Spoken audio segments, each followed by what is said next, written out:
KL deemed university Vijayawada, Hyderabad మరియు బెంగళూరు క్యాంపస్లలో 2026-27 విద్యా సంవత్సరానికి సంబంధించి ఇంజనీరింగ్ కోర్సుల్లో ప్రవేశానికై జాతీయ స్థాయిలో ప్రతిభా పరీక్షని నవంబర్ 14 నుండి 18 వరకు నిర్వహిస్తున్నట్లు కేఎల్ డీమ్డ్ యూనివర్సిటీ అడ్మిషన్స్ విభాగం డైరెక్టర్ డాక్టర్ జె శ్రీనివాసరావు తెలిపారు. బుధవారం ఒంగోలు శ్రీ చైతన్య కళాశాల ఆవరణలో పోటీ పరీక్షకు సంబంధించిన పోస్టర్ను ఆవిష్కరించిన అనంతరం ఆయన మాట్లాడుతూ జాతీయ స్థాయిలో జరిగే ఈ పరీక్షలో ప్రతిభావంతులైన విద్యార్థులకు 100 కోట్ల రూపాయల మేర మెరిట్ స్కాలర్షిప్స్ అందజేస్తున్నట్లు వివరించారు. అదేవిధంగా కేఎల్ డీమ్డ్ విశ్వవిద్యాలయంలో అంతర్జాతీయ ప్రమాణాలతో కూడిన మౌలిక వసతులు కల్పిస్తున్నామని, ప్రపంచంలోని అనేక ప్రముఖ విశ్వవిద్యాలయాలతో ఒప్పందం చేసుకొని అత్యుత్తమ విద్యను అందిస్తున్నామని తెలియజేశారు. విద్యార్థుల నైపుణ్యాలను అభివృద్ధి చేస్తూ 100% క్యాంపస్ ప్లేస్మెంట్స్ కోసం ప్రత్యేక కార్యాచరణ అమలు చేస్తున్నామని తెలియజేశారు. ప్రస్తుత విద్యా సంవత్సరంలో జాతీయ, అంతర్జాతీయ కంపెనీలలో తమ విద్యార్థులు 4,600కు పైగా ఫ్రీ క్యాంపస్ ప్లేస్మెంట్స్ ఆఫర్ పొందారని, వారిలో సంవత్సరానికి 40 లక్షల నుండి 75 లక్షల వరకు అత్యధిక వేతనాలు పొందిన వారు కూడా ఉన్నారని తెలియజేశారు. ఈ కార్యక్రమంలో KL deemed university international admissions incharge doctor JV Shanmukha Kumar, Andhra Pradesh Karnataka zonal head B Sivaramakrishna, Shri Chaitanya కళాశాల డీన్ శ్రీ ఎం రామకృష్ణ, ప్రిన్సిపల్స్ జి వెంకయ్య, ఏ Ramanjaneyulu, K Ravi Kishore, academic incharge KL deemed university ప్రకాశం మరియు నెల్లూరు జిల్లాల మేనేజర్లు K Rambabu, P Anjaneya Varaprasad Rao, are Shekhar Babu, A Mastanvali, Sheikh నయూబ్, G Parthasarathi, Kalyan, G Chandrasekhar మరియు విద్యార్థులు తదితరులు పాల్గొన్నారు.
academic pencil to the dais.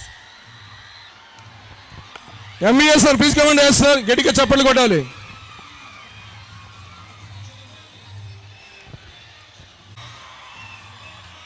Now let us invite Dr. J.V. Shanmugh Garu, Professor and in charge International Admission, KL University. Please give a big round of applause. I welcome Shri B. Sivaramakrishna Garu, Zonal Head of KL University, Andhra Pradesh.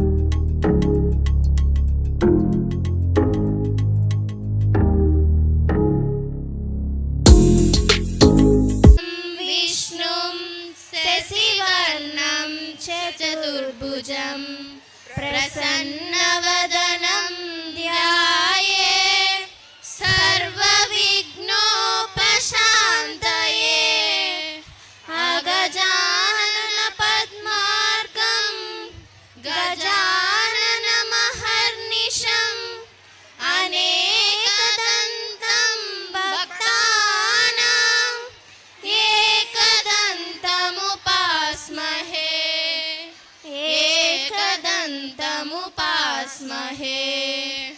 ॐ गुरुब्रह्मा गुरुविष्णु गुरुदेवो महेश्वरः।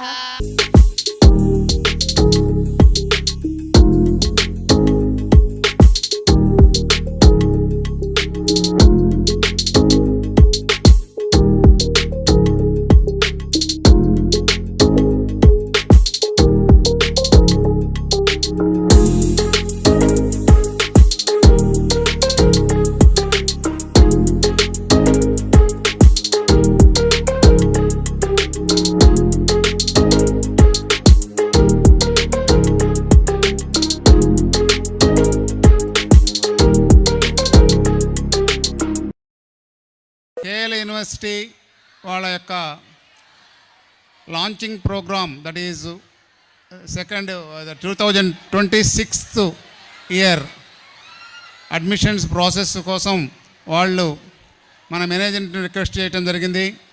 అందులో భాగంగా ఈరోజు ఈ వాతావరణంలో మన క్యాంపస్లో వాళ్ళ యొక్క బ్రోచర్ని రిలీజ్ చేయడం జరుగుతుంది. ఓకే డియర్ స్టూడెంట్స్,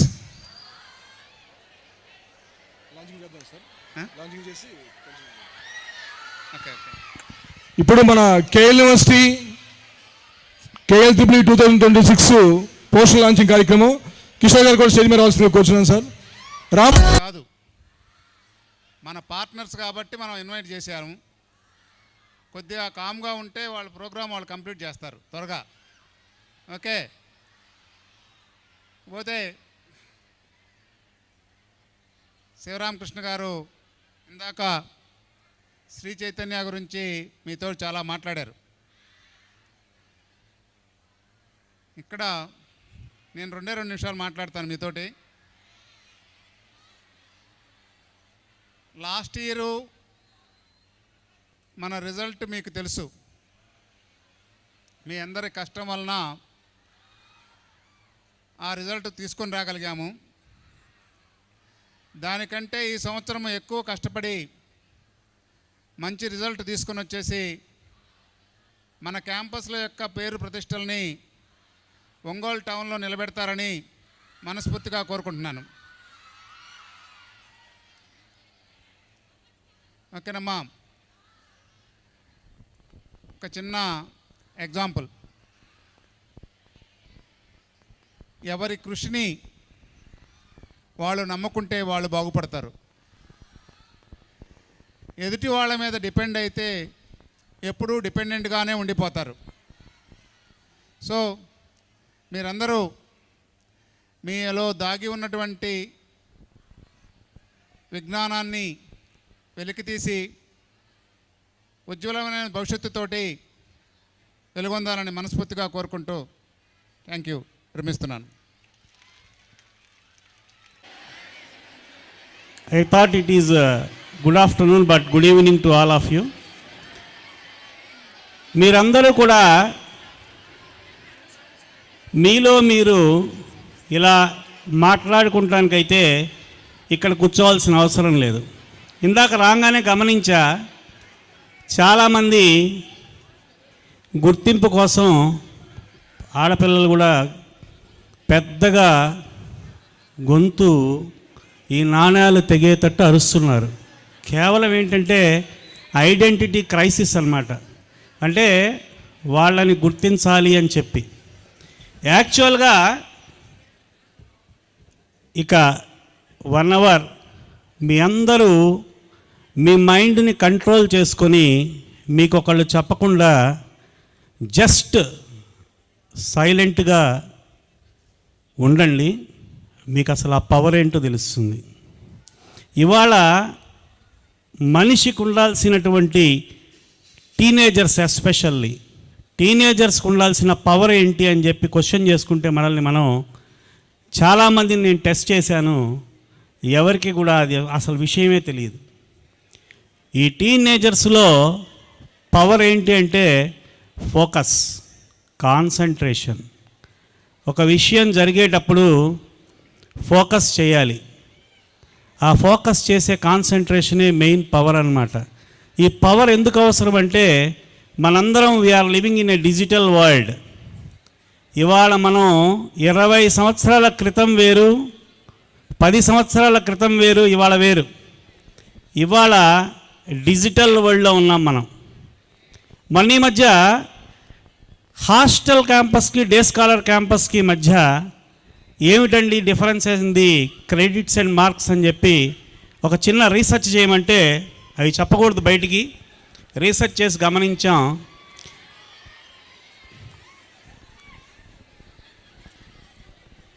ఏమైంది, ఏమొచ్చింది అక్కడ? మీకంటే ఎక్కువ కాదు కదా. సరే, ఓకే. గమనిస్తే ఒక క్వశ్చన్, ఇంపార్టెంట్ క్వశ్చన్ ఏంటంటే, మనలో పొద్దున్నే లేవగానే ఫస్ట్ థింగ్ మొబైల్ ఫోన్ ఎవరు చూస్తామంటే 98% చేయక్కర్లా, 98% టీనేజర్స్ అందరూ, ప్రపంచంలో అయితే మిలియన్స్ టీనేజర్స్ అందరూ కూడా ఫస్ట్ చేసే పని ఫోన్ని చూడటం.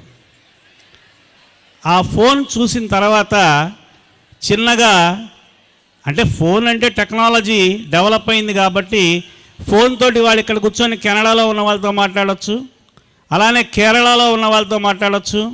కానీ లైఫ్లో 4 ఏళ్ల తర్వాత వెనకబడ్డాడు అనుకోండి, కరెక్ట్ చేయాల్సిన టైంలో కరెక్ట్ చేసుకోకుండా నష్టపోయేది ఆ అబ్బాయే.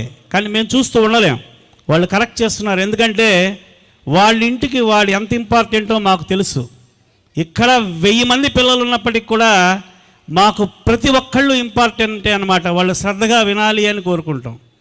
ఒక క్లాస్ రూమ్లో మాస్టర్ పాఠం చెబితే 60 మంది వాళ్ళంతా వాళ్ళు కంట్రోల్కి వస్తారు. మీ అందరు కూర్చోండి, ఎక్కడ వాళ్ళు అక్కడ దయచేసి కూర్చోండి. అందరు దయచేసి కూర్చోండి. అందరూ ఈ ప్రోగ్రాము ఇదేదో మిమ్మల్ని ఎంటర్టైన్మెంట్ చేయడానికో, లేకపోతే మీ అందరితో ఒక గంట సేపు ముచ్చట్లు పెట్టి వెళ్ళటానికో, లేకపోతే ఇదేదో కేఎల్ యూనివర్సిటీ ప్రమోషనో ఏం కాదు. ఇందాక నేను రాగానే చూశాను, స్టూడెంట్స్ అందరూ మీకు ఇచ్చిన ఇన్ఫర్మేషన్ బ్రోచర్ అంటారు దాన్ని. You may interest or not interested, that is secondary part. Information brochure ఫైల్ని, అంటే వాళ్ళ యొక్క ఐడెంటిటీ క్రైసిస్, ఇందా మా డాక్టర్ షణ్ముఖ్ చెప్పారు, ఐడెంటిటీ క్రైసిస్ కోసం పైకి ఇసిరేస్తున్నారు. ఒక 5 స్టూడెంట్స్ టీసీఎస్లో సెలెక్ట్ అయ్యారు. టాటా కన్సల్టెన్సీ సర్వీస్ అని టాప్ మోస్ట్ కంపెనీ. బీటెక్ అయిపోయిన తర్వాత టీసీఎస్కి వెళ్ళారు, హైదరాబాద్లోని, ఎక్కడో కాదు. ఈ 5 ఒకే క్యాంపస్ నుంచి వెళ్ళారు. వెళ్ళిన తర్వాత అక్కడ జనరల్ అన్ని రకాల టెస్టులు చేస్తారు. అతనికి ఏమన్నా మెడికల్గా ఏదన్నా సపోర్ట్ కావాలా, లేకపోతే పేరెంట్స్ యొక్క డీటెయిల్స్ అన్నీ తీసుకున్న తర్వాత సీట్లోకి వెళ్ళి కూర్చున్నాడు. 5 కూర్చున్నారు. కూర్చున్న తర్వాత అక్కడ ఇన్ఫర్మేషన్ బ్రోచర్ అని ఒక లైన్లో ఉంటుంది. TCS టర్మ్స్ అండ్ కండిషన్స్ ఉంటాయి. కొత్తగా జాయిన్ అయిన వాళ్ళకి కంపెనీ యొక్క డీటెయిల్స్, ఆ వెనక ఇంట్రెస్ట్ లేకపోతే రామకృష్ణ గారు ఆ వెనక వాళ్ళని అట్టించాడు క్యాంపస్లో పంపించేయండి, ఇంట్రెస్ట్ ఉన్న వాళ్ళు వింటారు. ఇన్ఫర్మేషన్ బ్రోచర్ అంటే కంపెనీ గురించి నీ రోల్స్, నీ రెస్పాన్సిబిలిటీస్ ఎలా ఉండాలి అనేది ఇస్తారు. ఎందుకు ఇస్తారు అంటే నువ్వు కొత్తగా వచ్చావు కంపెనీలోకి, ఒక సాఫ్ట్వేర్ కంపెనీలో కొత్తగా వచ్చావు. ఇప్పుడు వరకు నువ్వు కాలేజీలో ఉన్నావు. కాలేజ్ అంటే ఇట్స్ డిఫరెంట్. అల్లరిచిల్లరగా ఉండొచ్చు, లేకపోతే గోల్ చేయొచ్చు, లేకపోతే వెళ్ళేవాడిని వచ్చే వాళ్ళని కలియచ్చు, లేకపోతే ఇంకేదో చేయొచ్చు. But you must maintain the some discipline wear ever you go. ఆ డిసిప్లిను ఈ స్థాయి నుంచి కనుక లేకపోతే ఆ స్థాయిలో జరిగే ఇంపాక్ట్ ఎలా ఉంటుందో లైఫ్ మీద ఎంత ఇంపాక్ట్ పడుతుంది అనేది ఎగ్జాంపుల్ ఇది. ఇలాంటి ఒక 2 పేజీలు ఉన్న ఇన్ఫర్మేషన్ బ్రోచరు ఆ కొత్తగా జాయిన్ అయిన టేబుల్ వాళ్ళ మీద పెట్టారు ఎదురుగా. వాడి నేమ్తో సహా రాసి ఇట్లా ఉంటుంది కంపెనీ, నైట్ షిఫ్ట్ అయితే ఇలా ఉంటుంది, డే షిఫ్ట్ అయితే ఇలా ఉంటుంది, క్యాఫెటేరియాకి అయితే ఈ టైంకి వెళ్ళాలి, లంచ్ అయితే ఈ టైంకి వెళ్ళాలి, ఇంత పే చేయాలి, ఇదైతే ఫ్రీ ఆఫ్ కాస్ట్, ఎంత రూపాయి ఎంతో లంచ్కి పే చేయాలి, ఇవన్నీ ఉంటాయి. అంటే మొత్తం ఊరికే ఫ్రీగా ఇవ్వకుండా 1 రూపీ ఏదో ఛార్జెస్ ఉంటాయి. అవన్నీ పెట్టారు తెలియదు కాబట్టి. అంటే అక్కడి నుంచి వాడు ఆఫీసులో కూర్చున్న చైర్ దగ్గర నుంచి ఎటు వెళ్ళాలన్నా, ఏ మూమెంట్ ఎటు నుంచి వెళ్ళాలన్నా సరే ఆ క్యాంపస్ అంటే ఇట్స్ ఎ బిగ్ క్యాంపస్. 30 ఫ్లోర్లు ఉన్న TCS క్యాంపస్ అది. 30 ఫ్లోర్లు. వీళ్ళున్న ఫ్లోర్లు 15th ఫ్లోరు. ఆ పై ఫ్లోర్లో ఒకటి ఉంటుంది, ఆ పై ఫ్లోర్లో ఒకటి ఉంటుంది, క్యాఫ్టేరియా ఒక ఫ్లోర్లో ఉంటుంది. ఇవన్నీ గురించి ఎక్స్ప్లెనేషను ఇలాంటి ఒక పేజీలో పెట్టిస్తే ఆటకాయతనంగా అందులో ఇద్దరు దాన్ని చించేసి అక్కడే పెట్టారు. ఆటకాయతనం అంటే మనకు ఒక పేపర్ కనిపించగానే చించడం అనేది ఒక స్టైల్ అనుకుంటారేమో దాన్ని. మరి అది స్టైలో, లేకపోతే గొప్పగా ఫీల్ అవుతారో, లేకపోతే దానివల్ల నేనేదో గొప్ప ఘనకార్యం చేసామని ఫీల్ అవుతారో అర్థం కాలేదు. కానీ వాళ్ళు కూడా 5గురిలో 2 ఆ పేపర్లను చించేసి that is the information what to do, what not to do, that is the information వచ్చారు. అది ఇస్తే చించేసి ఒకడేమో టేబుల్ మీద పెట్టాడు, ఇంకొకడేమో డస్ట్బిన్లో వేసాడు. సీసీ కెమెరాస్ ఉంటాయి. దే ఆర్ అబ్జర్వింగ్ ప్రతి యాక్టివిటీ. వీళ్ళ ప్రాజెక్ట్ మేనేజర్ ఎవడైతే ఉంటాడో వాడు అబ్జర్వ్ చేస్తాడు. ఒక ప్లేస్మెంట్కి సెలెక్ట్ అవ్వాలి అంటే, ఒక కంపెనీ వాడు మిమ్మల్ని సెలెక్ట్ చేసుకోవాలంటే డయాస్ మీదకి వచ్చేటప్పుడు నేను నడక చూస్తాడు, కుర్చీలు తీసి విసిరేస్తారు. ఒక గవర్నమెంట్ స్కూల్లోకి వెళ్తే వింటారో లేదో కూడా తెలియదు. But they need people, they are very need people. విన్న పాపం వాళ్ళు ఏం చేయలేరు. పోనీ ఎవరిని సెలెక్ట్ చేసుకోవాలి? బోల్డ్ కాలేజీలు ఉన్నాయి, ప్రైవేట్ కాలేజెస్ ఉన్నాయి, కార్పొరేట్ కాలేజెస్ ఉన్నాయి, బోల్డ్ కాలేజెస్ ఉన్నాయి మన ఈ ఏపీ తెలంగాణ రాష్ట్రంలో. 200 మంది పిల్లల్లో 300 మంది ఆడపిల్లలు ఉన్నారు, 200 మంది మగపిల్లలు ఉన్నారు. అతను మీటింగ్ అయిన తర్వాత నా దగ్గరికి వచ్చి, మీరు ఎంతసేపు చెప్పారు డాష్ మీద బాగానే ఉంది, కానీ మీ దగ్గర చదవాలంటే చాలా డబ్బులు అవుతాయి, చాలామంది చెప్పుకుంటున్నారు అట్లాగా బయట కేఎల్ యూనివర్సిటీ చదవాలంటే డబ్బులు అవుతాయి అని అన్నాడు. డబ్బులు అవుతాయి నువ్వు ఎందుకు అనుకుంటున్నావు? దాన్ని నువ్వు లోతుగా అధ్యయనం చేసావా అని అడిగా. నీకు సీట్ కావాలంటే బోల్డ్ మార్గాలు ఉంటాయి, ఫ్రీగా చదవాలంటే బోల్డ్ మార్గాలు ఉంటాయి. నువ్వు ఇప్పుడు డబ్బులు కట్టి చేరావా, చైతన్య ఎంత కట్టావు అని అడిగా. నేనేం కట్టలేదు అన్నాడు. ఎందుకు కట్టలేదన్నా?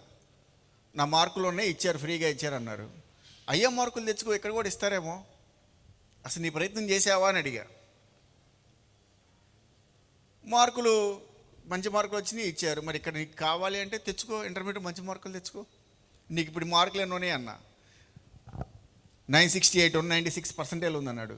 సో ఫస్ట్ ఇయర్ 96 ఉంది, సెకండ్ ఇయర్ ల్యాబ్లు కలుస్తాయి, 98 99కి వెళ్తావు కదా, తెచ్చుకో, ఆ మార్కులు తెచ్చుకుని నన్ను కలు, జేఈ కూడా రాయి, ఏది బెస్ట్ అయితే అది రాద్దాం, ఎంట్రన్స్ ఎగ్జామ్ కూడా రాయి, ఏది బెస్ట్ అయితే చేద్దామని చెప్పా, సలహా ఇచ్చా. ఆ రోజు చదువుకోవడానికి బోల్డ్ మార్గాలు ఉన్నాయి, డబ్బు అనేది ఆటంకం కాదు.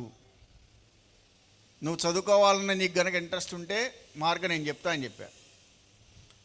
ఒకరోజు రాత్రి 11:30కి ఫోన్ చేశాడు, నేను ఫోన్ ఎత్తలా. 11:30కి ఆ టైంలో ఏమెత్తామో ఎత్తలా. మళ్ళీ 12కి కాల్ చేశాడు.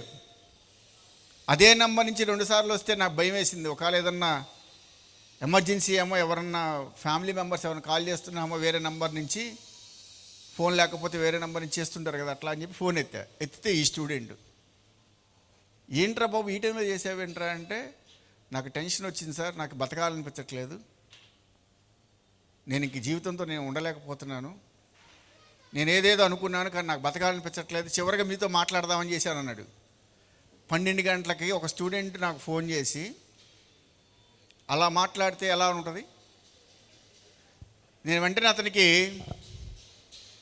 నువ్వు ఒక 5 నిమిషాలు నాతో పాటు కాన్ఫిడెంట్గా మాట్లాడు, ఏం జరిగిందో చెప్పు, దాన్ని నేను సొల్యూషన్ ఇస్తా, ఇవ్వలేకపోతే నీతో పాటు నేను కూడా వస్తానని చెప్పా.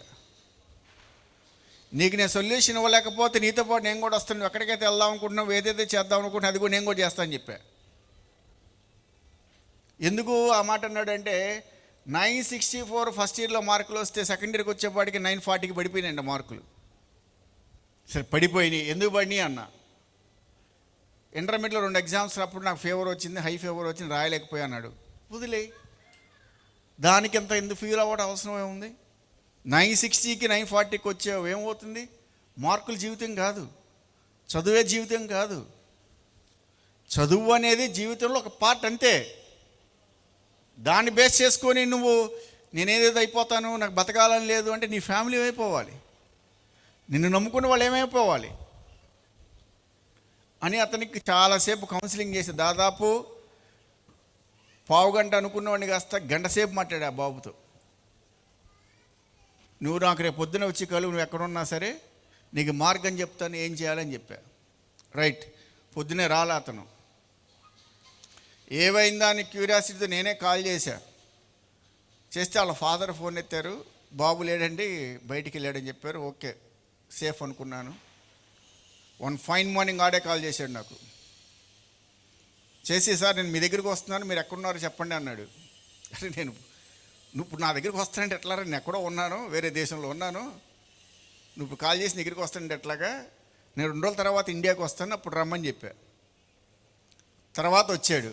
వచ్చి నాకు లైఫ్ మీద భరోసా ఇచ్చారు, నేనేదో అనుకున్నాను కానీ భరోసా ఇచ్చారు మీరు, నేను మీ దగ్గర చదవాలనుకుంటున్నాను, నాకు ఏదో చేయండి అన్నాడు.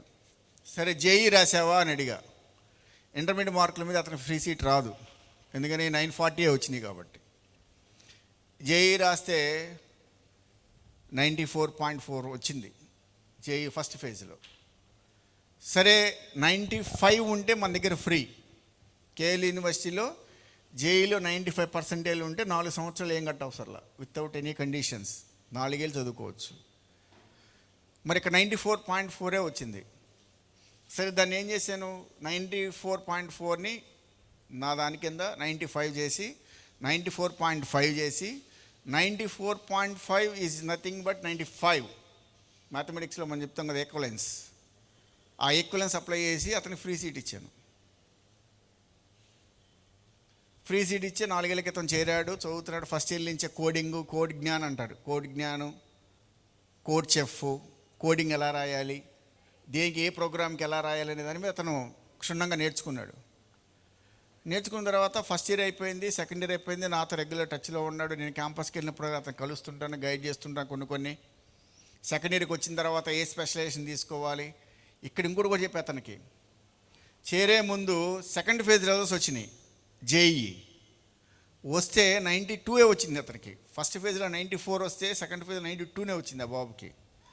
వస్తే అతనికి నేను చెప్పే జోసా కౌన్సిలింగ్కి వెళ్ళు, నేను ఇక్కడ సీట్ ఇచ్చానని చెప్పి నువ్వు ఆగద్దు, నీకు ఇంకెక్కడన్నా ఏమన్నా మంచి ఆఫర్ ఏమైనా ఉందేమో, నువ్వు కంగారు పడిపోయి ఇదే లైఫ్ అనుకొని ఇదే అల్టిమేట్ ఎప్పుడు అనుకోవద్దు, నువ్వు కౌన్సిలింగ్కి వెళ్ళమని చెప్పి అతనికి కౌన్సిలింగ్ పంపించా. ఎందుకంటే అతను బీసీ రిజర్వేషన్ ఉంది.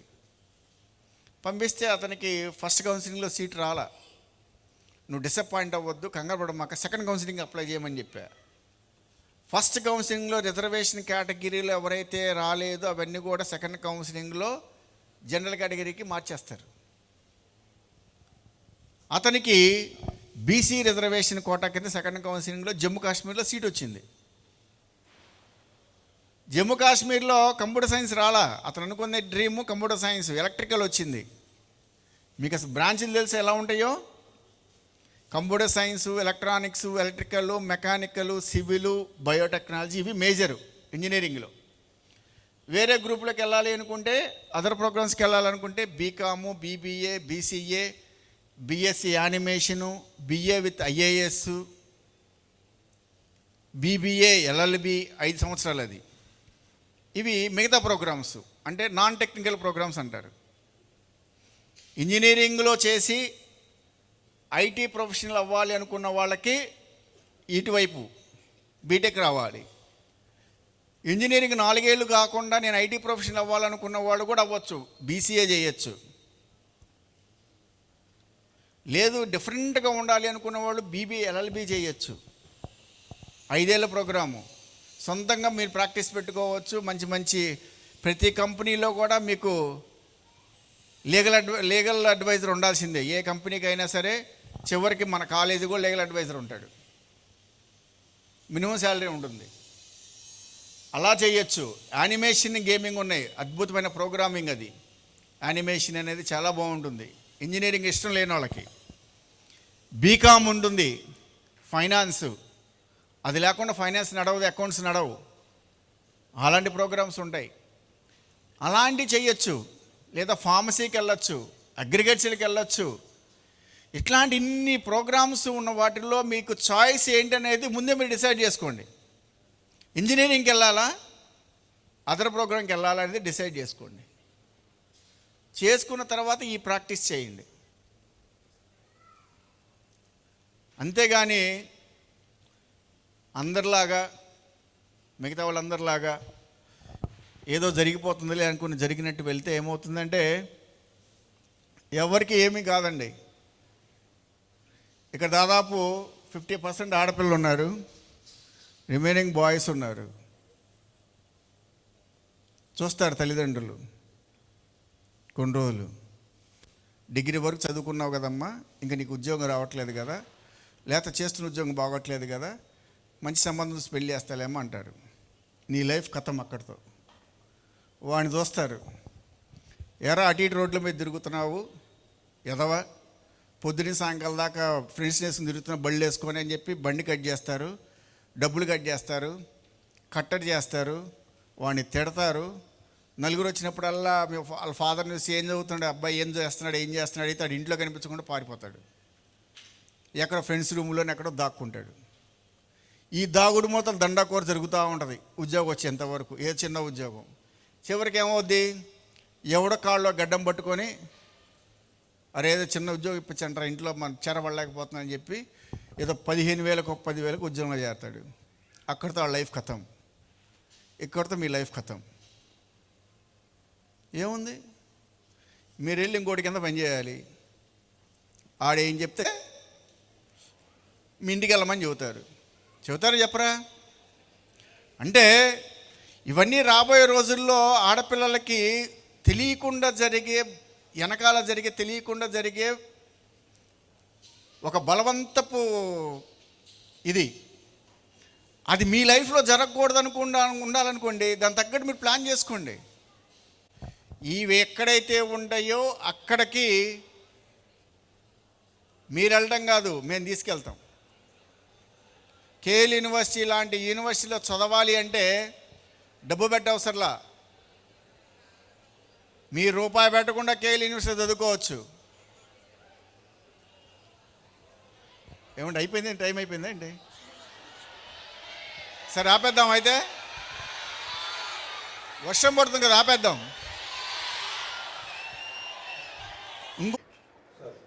అందరికీ నమస్కారం. నా పేరు doctor Jayesh sir, director of KL university. ఈ రోజున విద్యార్థుల ఇంటర్మీడియట్ తర్వాత భవిష్యత్తు ఏ విధంగా ఉండాలి, ఏ కోర్సులు చదవాలి, ఏ కోర్సులు చదివితే దేనికి ఎంత ప్రాధాన్యత ఉంటుంది, చదివే కోర్సు మీద ఏ విధంగా ఇంట్రెస్ట్ పెంచుకోవాలి, చదువుతున్న కోర్సు మీద ఏ విధంగా స్కిల్లింగ్ అనేది డెవలప్ చేసుకోవాలి, వీటన్నిటి మీద ఒక అవగాహన సదస్సుకి శ్రీ చైతన్య, ఒంగోలులో ఉన్న శ్రీ చైతన్య క్యాంపస్ వేదికగా తీసుకోవడం జరిగింది. ఇక్కడున్న ప్రిన్సిపల్ గారు కానివ్వండి, మిగతా అధ్యాపక బృందం కానివ్వండి, వీళ్ళందరూ కూడా చాలా మనస్ఫూర్తిగా ఇలాంటి పిల్లలకి అవగాహన కల్పించడంలో శ్రీ చైతన్య ఎప్పుడు కూడా ముందే ఉంటుంది. వాళ్ళ భవిష్యత్తుని మార్చడానికి శ్రీ చైతన్య ఎప్పుడు కూడా ముందడిగేస్తుంది. అలాంటి శ్రీ చైతన్యాలు ఈరోజు మన ప్రిన్సిపల్ గారు వాళ్ళందరి మధ్యన స్టూడెంట్స్కి అవగాహన సదస్సు ఇవ్వడం జరిగింది. రీసెంట్గా కేఎల్ యూనివర్సిటీలో చదివిన విద్యార్థి 75 లక్షల ప్యాకేజీకి ఏ విధంగా వెళ్ళగలిగాడు, యాపిల్ లాంటి ప్రముఖ టెక్ కంపెనీలో ఏ విధంగా జాయిన్ అవ్వగలిగాడు, అతని యొక్క బ్యాక్గ్రౌండ్ ఏంటి, ఒక సాదాసీదాగా ఉండే వ్యక్తి 75 లక్షల ప్యాకేజీకి ఎలా వెళ్ళగలిగాడు, మిగతా 50 లక్షలు, 60 లక్షలు, 35 లక్షలు వేరే ఫారిన్ కంట్రీస్లో మంచి మంచి ప్యాకేజీ స్టూడెంట్స్ ఎలా వెళ్ళగలుగుతున్నారు, చిన్న జీతాలకి సెటిల్ అవ్వడం వల్ల వచ్చే ఇబ్బందులు, పెద్ద జీతాలకు వెళ్ళడానికి చేయాల్సిన కృషి, వీటన్నిటి మీద పిల్లలకి అవగాహన కల్పించాము. తీసుకునే కోర్సు మీద అవగాహన కల్పించాము. ఇవన్నీ కూడా రేపు భవిష్యత్తులో పిల్లలకి విద్యతో పాటు డిసిప్లిను, డెడికేషను ఇవన్నీ ఉంటే వచ్చిన ఉద్యోగాన్ని ఎలా నిలుపుకోవాలి, ఉద్యోగం తెచ్చుకోవడానికి మనం ఎంత కృషి చేయాలి, ఫ్యామిలీ రెస్పాన్సిబిలిటీసు, కుటుంబ బాధ్యతలు ఇవన్నీ కూడా స్టూడెంట్స్కి తెలియాలనే ఉద్దేశంతో ఒక మంచి అవగాహన సదస్సుకి అవకాశం ఇచ్చినటువంటి శ్రీ చైతన్య యాజమాన్యానికి మరొకసారి కేఎల్ యూనివర్సిటీ నుంచి అభినందనలు తెలుపుకుంటున్నాము. ఇవి చాలా ఇంపార్టెంట్. ప్లేస్మెంట్ రావడం అనేది ఇంజనీరింగ్ చదివిన తర్వాత ఖాళీగా ఉండకుండా 10,000కి 15,000కి ఉద్యోగాలు చేయకుండా మంచి ప్యాకేజీలో ఏ విధంగా వెళ్ళాలి, ఏ విధంగా నేర్చుకుంటే మనకి ఆ స్కిల్లింగ్ అనేది, కమ్యూనికేషన్ స్కిల్స్ అనేవి, సబ్జెక్ట్ అనేది ఎలా చదువుకోవాలి, 3వ సంవత్సరం తర్వాత 4వ సంవత్సరం వెళ్ళంగానే ప్లేస్మెంట్తో ఇంటర్న్షిప్ చేయటం, ఇంటర్న్షిప్ అయిపోయిన తర్వాత రెగ్యులర్ ప్లేస్మెంట్ రావటం, వాటన్నిటి మీద స్టూడెంట్స్కి అవగాహన కల్పించాము. ఇలాంటివి స్టూడెంట్స్కి వాళ్ళ కెరీర్లో అంటే ఇంటర్మీడియట్ లెవెల్లో స్థాయిలో వాళ్ళకి ఎక్కువగా అర్థం కాకపోవచ్చు, కానీ వాళ్ళ భవిష్యత్తుకు మాత్రం ఇది ఒక మంచి భరోసా లాంటిది. వాళ్ళకి అదే విధంగా వాళ్ళకి అవగాహన వచ్చే విధంగా ఈ సదస్సు జరిగినందుకు మా చైతన్య కాలేజ్ ప్రిన్సిపల్ గారికి మరొకసారి ధన్యవాదాలు చెప్పుకుంటున్నాను. నమస్కారం. అన్ఫార్చునేట్లీ ఈరోజు ఇంకొక హాఫ్ అన్ అవర్ ముందు స్టార్ట్ అయినట్టయితే అది గ్రాండ్ సక్సెస్ అయ్యేది. వరుణుడు మాకు దెబ్బ కొట్టాడు. ప్రతిరోజు వర్షం పడుతూనే ఉంది. మేము ఎక్స్పెక్ట్ చేయలేదు ఈరోజు వస్తుందని, కానీ జరిగిపోయింది డ్యామేజ్. ఇలా వీళ్ళు వచ్చేసి మా పిల్లల్ని మోటివేట్ చేసి వాళ్ళలో ఎడ్యుకేషన్ పట్ల కొంచెమైనా ఇంట్రెస్ట్ను క్రియేట్ చేయగలిగినందుకు మేము మనస్ఫూర్తిగా వాళ్ళకి ధన్యవాదాలు తెలియజేస్తున్నాం.